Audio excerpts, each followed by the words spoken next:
Bueno, queríamos desde la materia mandarles un saludo. Bueno, hemos vivido una jornada muy dolorosa ayer con la partida del doctor Ernesto Max Agüero. Queríamos acercarles eh, nuestro nuestro acompañamiento a estudiantes de la carrera, a la carrera propiamente dicha. Es un momento muy doloroso puesto que Ernesto ha sido fundador de la carrera y ha incorporado la materia género y derechos humanos como materia obligatoria en el plan de estudios. Así que va nuestro cariño y a sus compañeras y compañeros de trabajo, a la facultad, ¿no? Es una pérdida para la facultad y para la universidad y para toda la comunidad educativa. Bien, en este momento empezamos a transitar la unidad 2. La unidad 2, que es una introducción a los derechos humanos, ¿sí? Entonces, lo que vamos a comenzar a explorar es qué son los derechos humanos, algo de lo cual se habla muchísimo.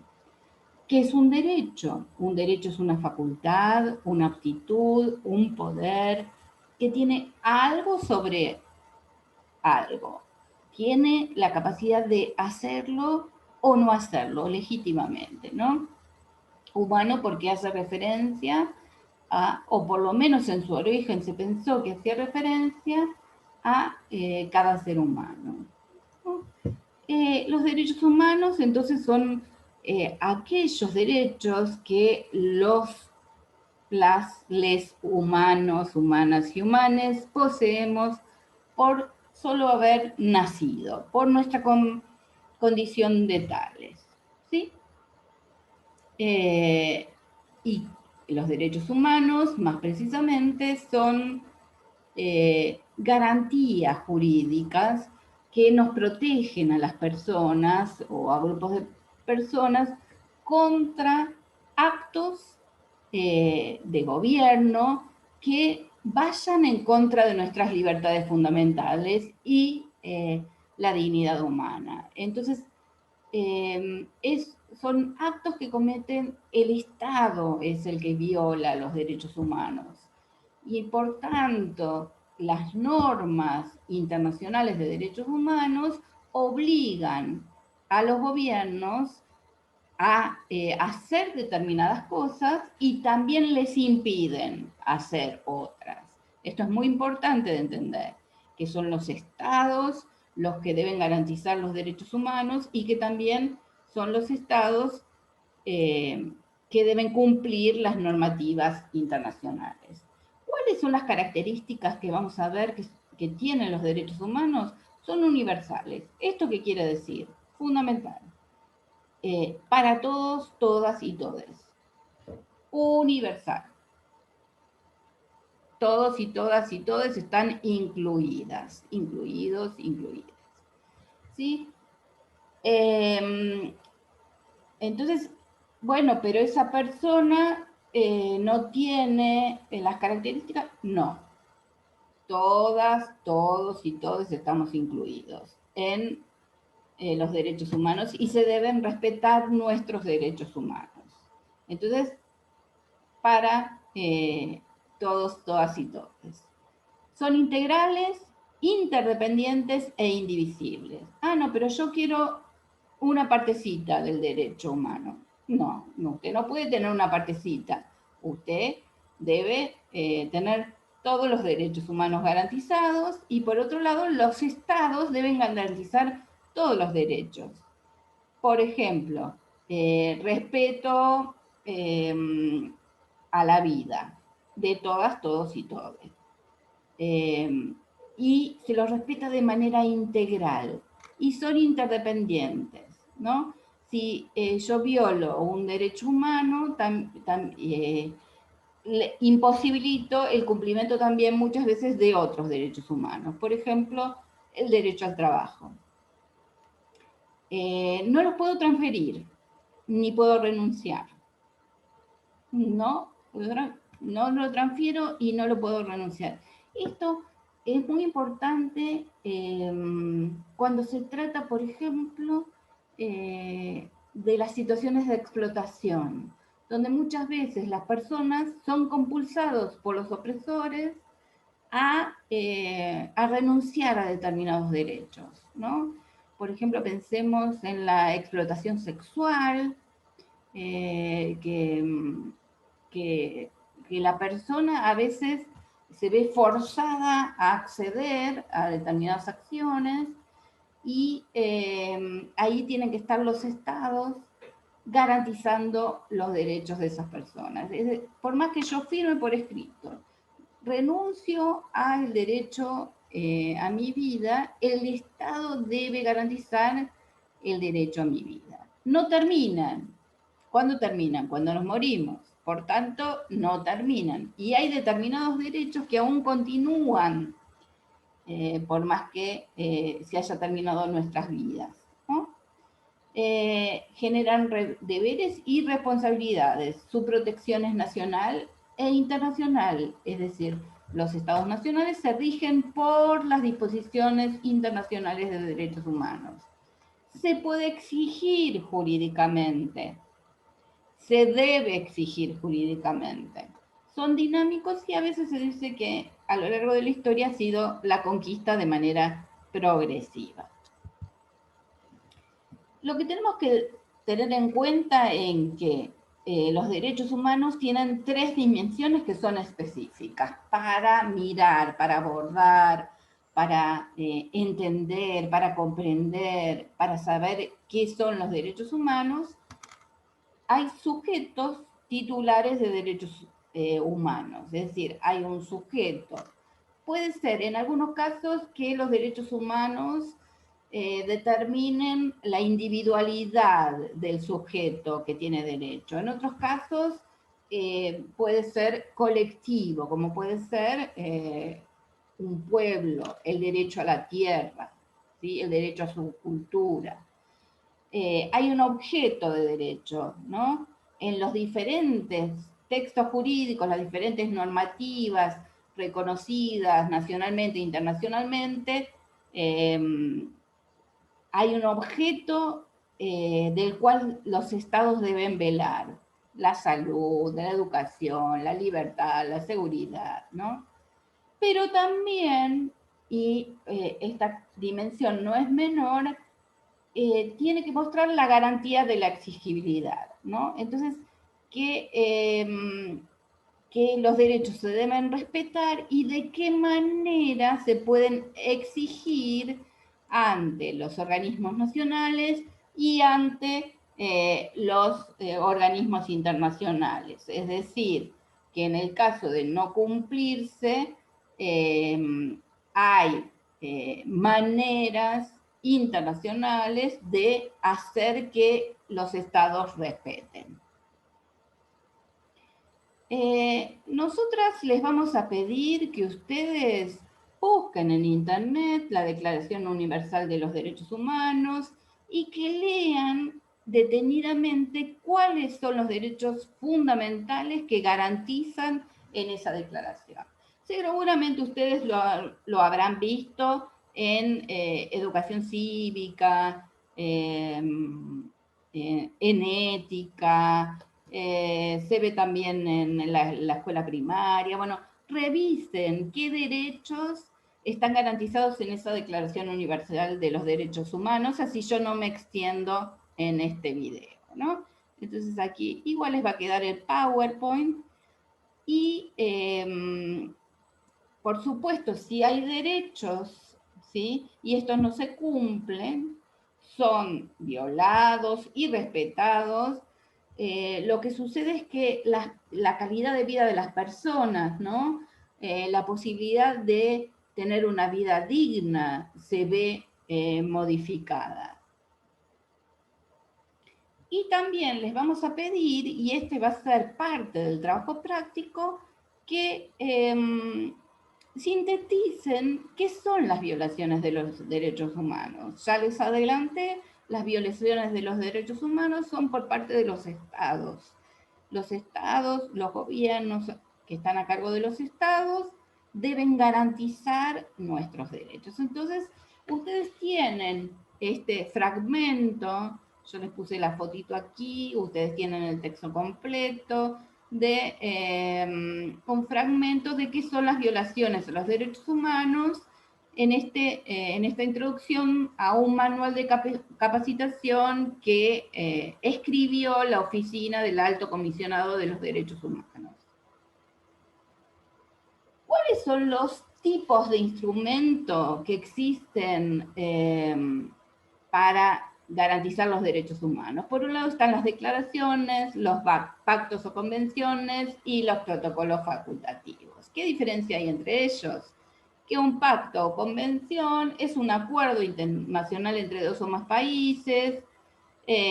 Las constituciones le otorgan un rasgo superior o igual que leyes nacionales, garantiza derechos específicos de las personas, le reconoce ese valor ante el ámbito internacional, establece obligaciones para los estados, como la creación o reforma de leyes y políticas internas, y tiene también mecanismos para supervisar que no se cumplan, porque sucede, y lo sabemos, que los estados no siempre cumplen y garantizan los derechos humanos.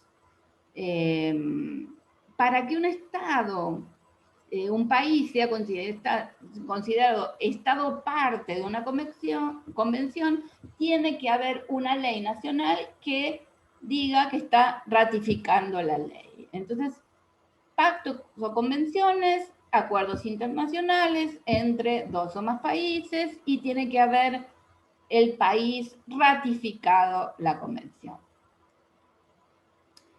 Las declaraciones. Las declaraciones son una expresión de la buena voluntad de los estados respecto de un tema, pero no necesariamente los comprometen, los obligan a que se pueda reclamar. Entonces aquí vemos una distinción muy importante entre declarar yo estoy en contra de la guerra o estoy en contra de la trata de personas y en realidad no lo firmo, no digo cómo se puede, cómo lo voy a cumplir y cómo me van a exigir a mí como Estado si no lo cumplo. No como Sofía, persona individual, sino es el Estado que debe cumplir, ¿no? Y los protocolos facultativos justamente son esos documentos donde se pone por escrito, se acuerda cuáles son esos mecanismos jurídicos adjuntos a las convenciones o pactos que no nos otorgan nuevos derechos, pero ¿cómo voy a poder exigir? ¿Qué mecanismos se van a dar a los estados para controlar otros estados? ¿Cómo se aplica ese pacto? Todo eso es el protocolo facultativo. Por tanto, si hay un pacto o convención, tiene que estar asociado a ese pacto o convención el protocolo facultativo correspondiente. ¿Sí? Los derechos humanos se han ido clasificando, son posibles clasificaciones. Los derechos humanos comenzaron con esta Declaración Universal, se establecieron en 1948, pero después no es suficiente esa declaración, no fue suficiente. Las personas se dieron cuenta que no es suficiente, los estados se dan cuenta que no es suficiente, ¿no? Entonces se van sumando pactos, convenciones, nuevas declaraciones, refrendar el pacto, ¿no? Se van como sumando porque realmente a nivel internacional se da cuenta de que no es suficiente, no alcanza. Entonces, se ha hecho una posible clasificación que son los derechos civiles y políticos, que son los más antiguos, que comprenden estas libertades individuales fundamentales y que imponen a los estados a respetarlos, y el sujeto titular de ese derecho es todo ser humano para los derechos civiles y todos ciudadanos, ciudadanas, ciudadanes para los derechos políticos. Y el reclamo es individual, ¿sí? Entonces, los derechos económicos, sociales y culturales, que son aquellos que se llaman los DESC, derechos económicos, sociales y culturales.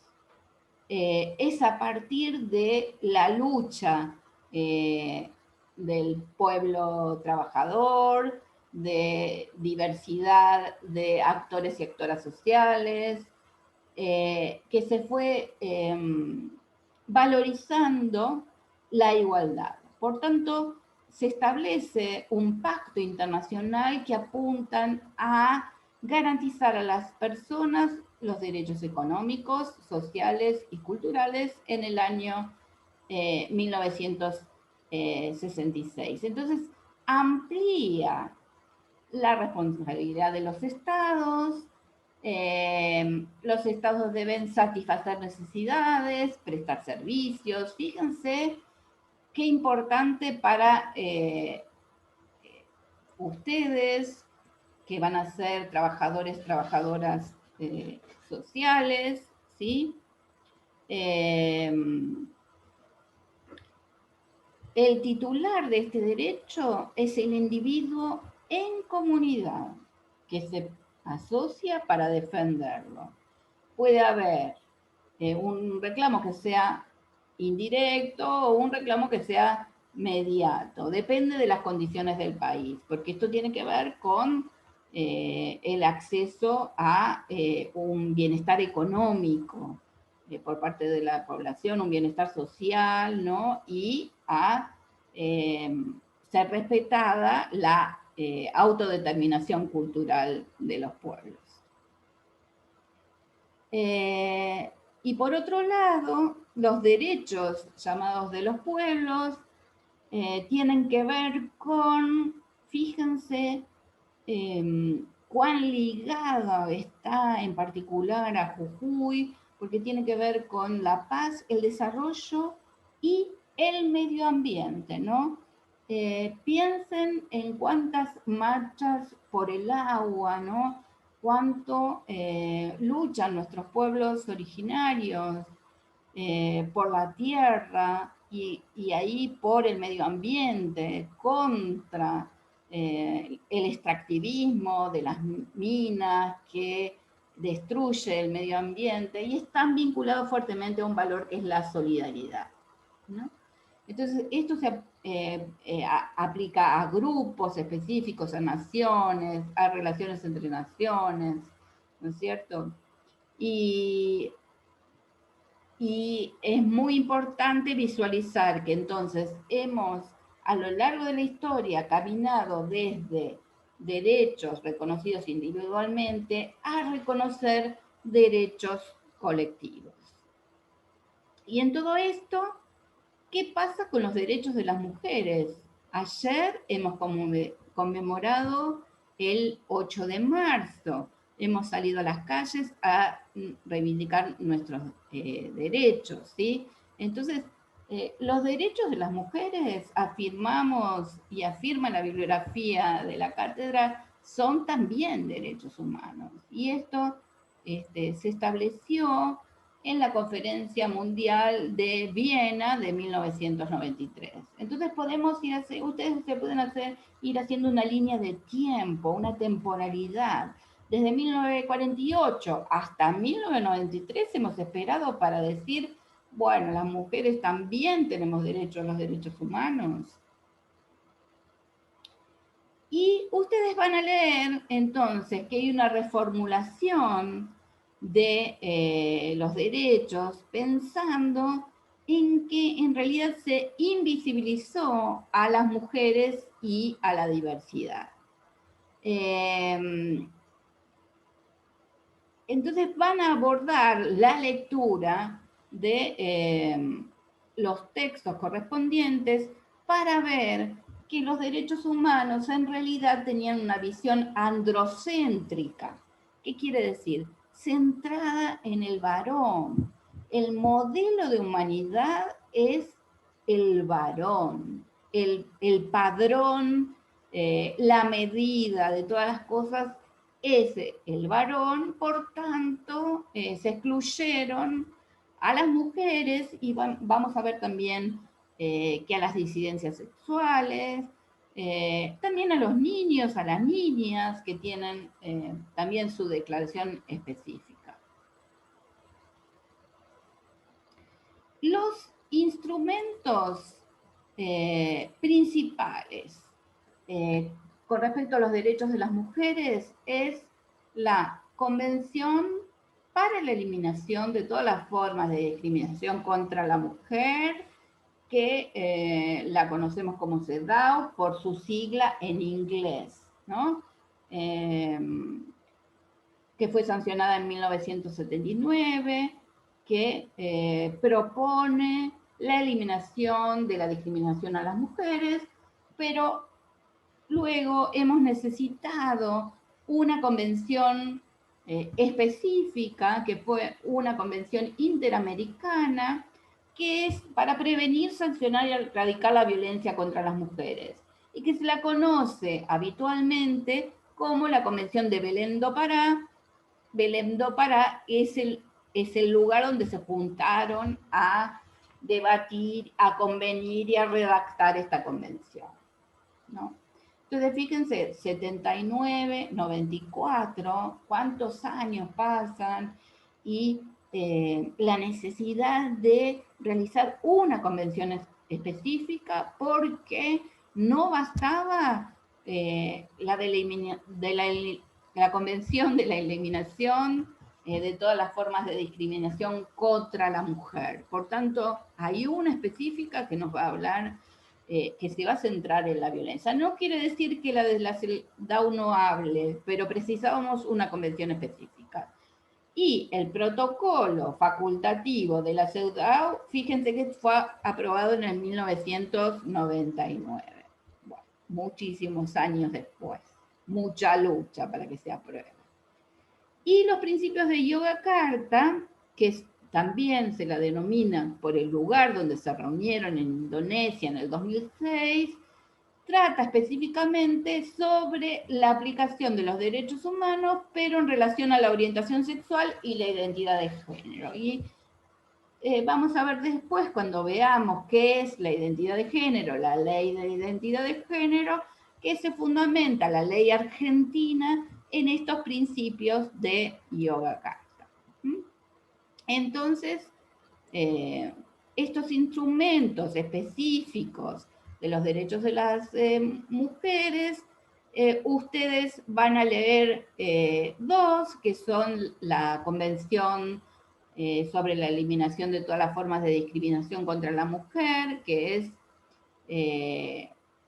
el de la CEDAW, ¿sí? Y lo van a comparar en el trabajo práctico con la Convención para Prevenir, Sancionar y Erradicar la Violencia de las Mujeres contra las mujeres, ¿sí? Que es la conocida como Belém do Pará del año 94.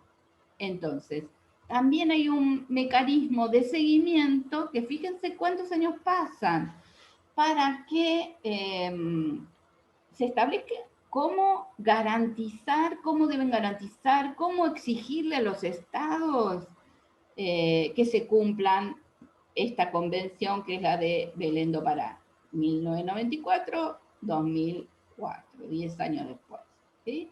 Entonces, ¿qué van a ver ustedes? Que ambas tienen normas que tienen que ver con eliminar la discriminación contra las mujeres. CEDAW apunta ampliamente a la discriminación, como decíamos, y Belém do Pará apunta a garantizar el derecho que tenemos las mujeres a vivir una vida libre de violencia. Hasta aquí estamos y hemos abierto un foro de dudas y preguntas en las aulas acerca de la cursada. Les estamos pidiendo que intervengan allí, en las aulas o en el WhatsApp. Sabemos que han tenido mucho esfuerzo por construir los trabajos colectivos, ha sido un gran desafío y hemos aprendido todas, todos y todes. Sobre todo como futuras y futuros trabajadores sociales, a construir grupalmente, a esperar al que tiene mayores dificultades. No nos salvamos individualmente, sino que entre todos colectivamente, y esa es la tarea que ustedes van a realizar, es acompañar para la exigencia en la política pública por parte de los estados a las personas que están vulnerabilizadas, ¿no? Que tienen menor acceso. Por tanto, hay personas que tienen mayor conectividad, tienen computadoras, tienen mayor alfabetización digital, es decir, hace mucho que usan computadoras y muchos y muchos y muchos de ustedes no lo tienen. Por tanto, lo que hemos establecido como evaluación es este trabajo, es esto que sorprende. Y bueno, si un compañero no fue incluido y fue dejado de lado, y bueno, no podemos aprobar todos y todas, porque no lo auxiliamos, no lo esperamos, etc. Otra situación se da con los compañeros y compañeras que han abandonado la cursada, eso no se tendrán en cuenta. Pero bueno, esperamos que haya sido un trabajo en el que hayan aprendido de la diversidad de mujeres, como proveniente de movimientos de mujeres, de movimientos sociales, que no fueron aisladas, pero que en el relato, en la construcción del relato de la historia de las mujeres, no aparecen, aparecen en la historia solo los varones. Y queríamos eh, aportar a la construcción. Bueno, comenzamos entonces ahora un nuevo trabajo práctico, tanto en las aulas como en el WhatsApp, que va a tener fecha de entrega más próxima, van a tener menos tiempo, así vamos avanzando y ustedes van a poder terminar la cursada y promocionar de manera directa la materia. Estamos para consultas, dudas. Y aquí les pido un favor, ¿no? Les pedimos como cátedra. Comuníquense a través de las aulas, a través del mail. Traten de no comunicarse con nosotras de manera privada por el WhatsApp, porque la verdad que son muchos y muchas de ustedes, estamos sobrepasadas de trabajo, pero por otro lado, las horas del día, ¿no? Que llaman la atención. Ayer una estudiante me preguntaba si ya estaban las notas a las 12 de la noche. Y entonces yo estaba por contestarle, ¿a usted le parece una hora para escribirme? Y entonces me contesté sola y me dije, si la persona escribe, es que le parece que esa hora está bien. Entonces no hay nada para decir. Solo que traten de escribirnos hasta las 8 de la noche, sobre todo porque somos docentes y también tenemos una vida personal. Algunas de las compañeras docentes tienen hijos e hijas e hijas pequeños. Y bueno, eso. Nosotras estamos dispuestas a leerlas, a leerlos, a responder dudas, etcétera. Utilicen el mail, ¿no? Y piense que, bueno, que un horario para escribir a un WhatsApp es, qué sé yo, desde las 8 de la mañana a las 8 de la noche, no sé, desde las 10 de la mañana a las 10 de la noche. Bueno, de todas maneras nos sirve para explicitar esto de la comunicación, que está siendo bastante dificultoso en la virtualidad. Tienen foros, algunos cursan por WhatsApp, algunas, y estamos a disposición de ustedes. Nos auguro mucha lectura, mucho aprendizaje y les invito al taller que están dando las compañeras de ustedes adscritas a la materia los días jueves a las 6 de la tarde. El taller es optativo, pero los intercambios son muy fructíferos. Nos vemos próximamente.